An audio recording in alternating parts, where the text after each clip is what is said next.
بسم اللہ الرحمن الرحیم۔ ہم تباہی کے آغاز پر ہی اتنے تباہ کن کیوں ہو جاتے ہیں؟ ہم ساری امیدیں کیوں کھو دیتے ہیں؟ ہم محض اللہ پر بھروسہ کیوں نہیں کرتے؟ ہماری پریشانی تکلیف جو ایک عارضی مدت کے لیے ہماری زندگی میں آتی، ہم کیوں بھول جاتے ہیں جس ذات نے ہمیں آزمائش میں ڈالا ہے وہی ہمیں اس آزمائش سے نکالے گا۔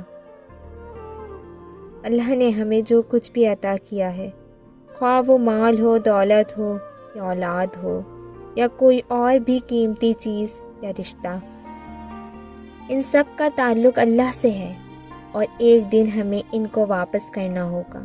جب ہم سے کوئی چیز چھین لی جاتی ہے یا ہمیں کسی مصیبت کا سامنا کرنا پڑتا ہے تو ہمیشہ یاد رکھیں کہ اللہ ہماری ایمان کی آزمائش کر رہا ہے۔ وہ جانتا ہے کہ ہم اس سے نمٹنے کے لیے اتنے مضبوط ہیں، ورنہ یہ کبھی ہمارے پاس نہ آتا۔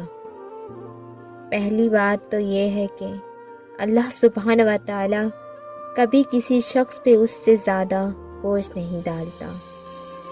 جتنا وہ سہ نہ سکے، اللہ ایک دروازہ تب تک بند نہیں کرتا جب تک دوسرا کھل نہ جائے۔